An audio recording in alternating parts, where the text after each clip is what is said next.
que aconteceu na Rússia para quem vê de fora, pelo menos, né, tenha se avançado tão pouco em termos exatamente das liberdades individuais? Parece que em algum momento, né, com essa experiência difícil que vocês tiveram com o regime soviético, em algum momento, então, houvesse um movimento no sentido de ampliação das liberdades, e o que você tem é há quantos anos um ditador, se é que eu posso chamar assim, tomando conta de um país, dizendo quando ele deve entrar em guerra, quando ele deve sair, em que condições, etc, etc. O que historicamente explica isso, Vlad? Eu não vou ter todas as explicações, acho que ninguém pode ter, porque continua sendo, de certa forma, um mistério. Né? Uhum. Tem vários mistérios. Né? Primeiro, como que o regime comunista se instalou na Rússia depois de 1917? Historiadores discutem mais de um século isso e não tem visão única.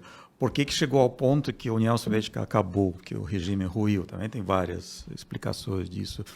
E por que voltou depois ao Estado totalitário já no século XXI? Eu posso contar alguns elementos, né, que talvez ajudem a ter visão melhor daquilo que aconteceu, mas eu não vou ter explicações disso. Para mim continua sendo assim, uma grande pena que o meu país está vivendo isso. E eu não sei, eu vejo como se transformaram até as mentes de alguns amigos meus que nos anos 90 achavam uma coisa, agora está achando outra coisa. Que valorizavam liberdade, agora nem consideram liberdade como valor necessário. Acham que manter a ordem, segurança é mais importante. Eu não tenho explicação para isso. Mas o que aconteceu, de grosso modo, foi que entre duas grandes estruturas de controle, de poder que existiam na época soviética, que é o Partido Comunista e a KGB, que não se chama KGB, que vivia mudando o seu nome, mas sempre foi a mesma estrutura, criada em dezembro de 1917, já um mês depois da Revolução. Tão rápido assim? Sim, foi uma das primeiras coisas. Foi criada aquela comissão extraordinária chamada VVTK, depois foi mudando, GPU, MGB, KGB, ficou como KGB, agora se chama FSB.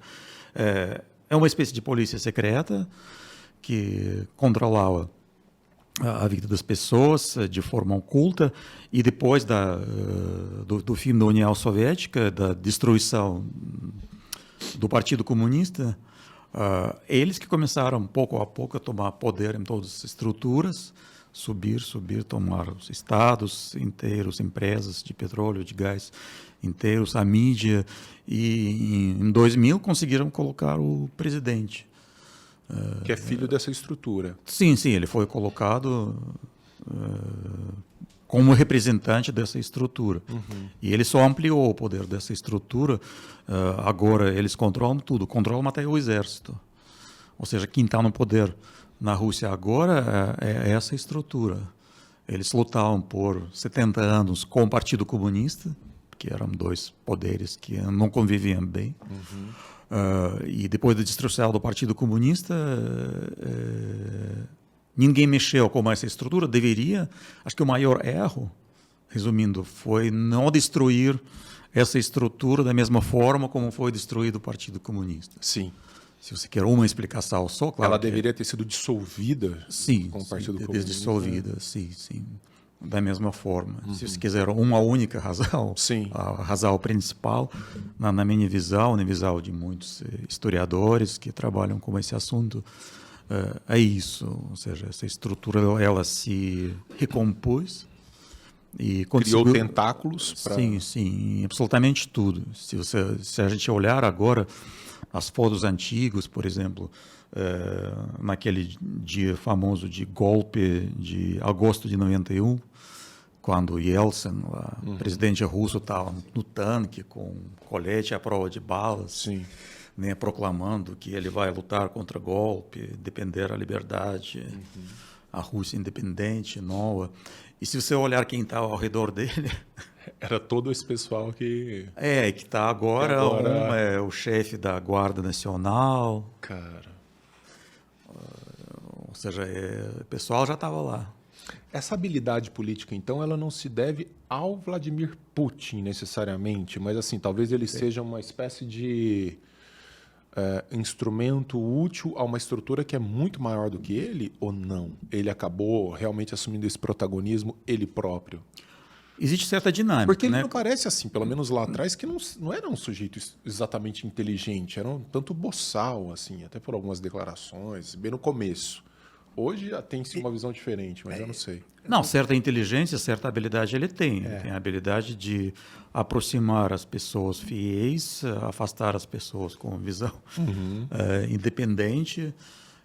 E claro que agora ele conseguiu criar um regime que ultrapassa só o regime de controle da KGB. Agora é bem, não sei, personalista, não sei se existe essa palavra. O que me chama a atenção... Em português. Trazendo para o que a gente vê hoje aqui no Brasil, assim, essa ideia de um controle por algum órgão que seja, a gente pode dar o nome que a gente quiser, KGB, MDB, o que for, mas uma ideia de controle à liberdade individual, ponto. É o que você falou, o cara está vendo o que o cara está fazendo, para onde que ele vai, qualquer ideia, até pior, porque não é só o ato, né? Os caras estão atrás até do pensamento do cara. Então, isso, eu acho que essa semelhança com o que a gente vê hoje, eu acho que hoje é até pior, porque tem outros, no Brasil, por exemplo, tem outros fatores que existe uma certa... A galera mascara aquilo, né? Então, tudo é em nome de algo melhor. E na época do regime soviético, você aqui pode falar muito bem do que você conhece do país lá, você sabia, né? Você tinha uma ideia que esse cara aqui tem alguém aqui me olhando. E eu vou me... Então, queria até É um sistema de controle social. sistema de controle social, mas só que ele é direto. Ele não é maquiado, de uma certa forma, entendeu? Aqui, não é escamoteado. não é escamoteado. É. Aqui é uma coisa mais... Cara, não, estamos fazendo por um certo bem. Mas você sabe que eu tinha vontade de escrever sobre isso? Porque os recursos de controle mudaram completamente. Você não precisa mais fazer de maneira, vamos dizer, assintosa esse controle, né? Eu acho que o argumento é sempre o mesmo. Estamos fazendo pelo seu bem. Como você disse, perder um punhado de amigos para um discurso de que não, é preciso ter um controle, é pela segurança. As pessoas não... Eu estou cansado de perder gente do movimento liberal para esse discurso. Aí começa aquele liberalismo soft, começa aquele liberalismo peronomútil, um liberalismo self-service. Não, mas um certo controle. Não, liberdade de expressão, ok, mas aqui nesse ponto... Cara, na hora que você começa... A gente tem uma piadinha vulgar, essa coisa não tem ombro. Na hora que ela começa a enfiar, ela vai até o fim. Então, existem meios mais gourmetizados para fazer esse controle, né? Talvez não fosse o caso no regime soviético, porque não precisava também, né? Não, mas é exatamente isso, mas a minha pergunta é, qual que era a percepção diária? Porque como que o cara comum que vivia nessa época lá na União Soviética percebia esse tipo de coisa dele no dia a dia? Era meio por osmose, por exemplo. A gente sabia, até agora sabe, onde fica lá a sede da KGB do meu estado, né? Que tem a sede lá em Moscou, uma praça central, e toda a cidade as pessoas sabiam onde era a sede local. E toda vez que a gente passava, uma das avenidas principais, era prédio bonito, antigo, toda vez que a gente passava na frente, a gente não passava pensando em outras coisas. Você pensava, estou passando do lado da sede da KGB. É difícil explicar porque, como eu disse, na minha história pessoal eu não tive nenhum parente, amigo preso, exilado. Tinha um conhecido, amigo dos amigos, professor, que foi demitido da universidade por motivos religiosos, pela propaganda religiosa entre os alunos. Ele frequentava a igreja, fazia lá era um ativista da comunidade local. Você atreveu a falar? Da Igreja Ortodoxa. Ele distribuía alguns convites entre os alunos para reuniões. Então, ele foi processado com processo disciplinar, não chegaram a processar criminalmente, e foi demitido. Porque não podia. Então, é a coisa que mais próximo chegou ao meu conhecimento. Mas a universidade inteira ficou falando, fulano, você sabia? Fulano foi demitido. Como? E todo mundo baixinho, né? Velado. Detalhes da história. A gente falava... se falava entre a turma, né? A nossa turma de 25 alunos, porque lá 100 alunos que entram lá, são divididos em 4 turmas de 25. E conforme a lenda que circulava, cada turma de 25 tinha um informante da KGB. E a gente se divertia, não sei se era verdade, se era um a cada 25 ou um a cada 100, ou talvez até... uma a cada 500, até agora não se sabe, mas às vezes a gente se divertia nos intervalos de aula, tentando edificar, eu acho que o nosso amigo que está trabalhando com o informante, porque está sempre quieto, ouvindo, não, mas você que está querendo afastar de você os suspeitos, é meio na brincadeira, mas sem ultrapassar certo... limite, para não falar muito mal desse esquema. Depois, já quando começou o processo de liberação, né, de perestroika, a gente começou a falar mais, né? E, por exemplo, os professores da minha faculdade falaram que tem um chamado curador.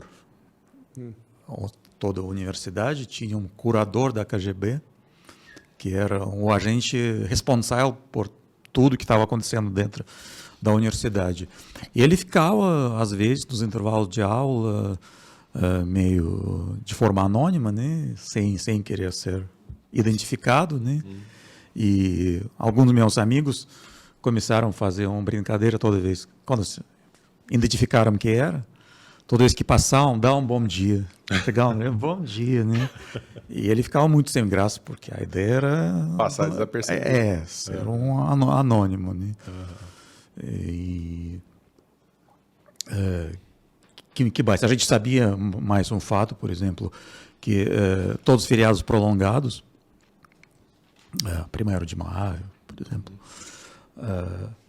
as máquinas datilográficas, não existia computador, né? Eu vi o computador crescendo.